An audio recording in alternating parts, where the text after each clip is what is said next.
കേന്ദ്ര സർക്കാരിനും ദേശീയ അവാർഡ് സമിതിക്കുമെതിരെ ശക്തമായ ആരോപണങ്ങളാണ് നടി ഉർവശി അഴിച്ചുവിട്ടത്.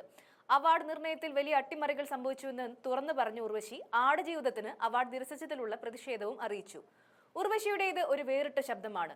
മലയാള സിനിമാ മേഖലയിൽ നിന്ന് എത്ര പേർ വിമർശനവുമായി വന്നു എന്ന് ചോദിച്ചാൽ പ്രമുഖ വ്യക്തികൾ ആരും ഇല്ല എന്നാണ് മറുപടി.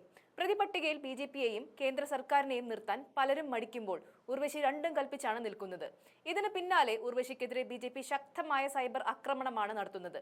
സംസ്ഥാനം ഭരിക്കുന്ന CPMനെ പുകഴ്ത്താനുള്ള നീക്കമാണ് നടത്തുന്നതെന്ന് BJPക്കാർ പറയുന്നുണ്ട്. അടുത്ത നിയമസഭാ തെരഞ്ഞെടുപ്പിൽ നടൻ മുകേഷ് വെച്ച് ഒഴിയുന്ന കൊല്ലം സീറ്റിൽ നടി ഉർവശിക്ക് CPM അവസരം നൽകുമെന്നാണ് സൈബർ BJP വൃത്തങ്ങൾ പറയുന്നത്.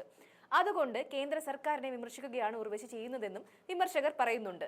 കൊല്ലത്ത് ഇനി ഒരു അവസരം CPM മുകേഷിന് നൽകില്ലെന്ന് ഉറപ്പാണ്. അവിടെ എന്തുകൊണ്ടും മികച്ച ഒരു ചോയ്സ് ആണ് ഉർവശി. ഇതാണ് കേന്ദ്ര സർക്കാരിനെതിരെയുള്ള വിമർശനത്തിന്റെ അടിസ്ഥാനം എന്നാണ് കണ്ടുപിടുത്തം. ദേശീയ അവാർഡ് നിർണയത്തിൽ വീഴ്ചകളുണ്ടായെന്ന ശക്തമായ അഭിപ്രായമാണ് കഴിഞ്ഞ ദിവസം ഉർവശി മാധ്യമങ്ങളുമായി പങ്കുവച്ചത്.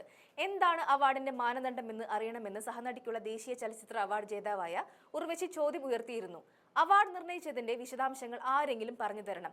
കേന്ദ്ര സർക്കാരായാലും അത് പറയാൻ ബാധ്യസ്ഥരാണ്. സുരേഷ് ഗോപിയ്ക്ക് നിൽക്കുകയല്ലേ, അദ്ദേഹം ചോദിച്ചിട്ട് പറയട്ടെ എന്നും ഉർവശി പറഞ്ഞിരുന്നു. അങ്ങനെ വന്ന് വാങ്ങിക്കൊണ്ടു പോകാൻ ഇത് പെൻഷൻ കാശല്ലോ എന്നായിരുന്നു മറ്റൊരു വിമർശനം. സുരേഷ് ഗോപിക്കെതിരായ പരാമർശത്തിലാണ് സത്യത്തിൽ സംഘി കുഞ്ഞുങ്ങൾക്ക് കലിയിളകിയിരിക്കുന്നത്.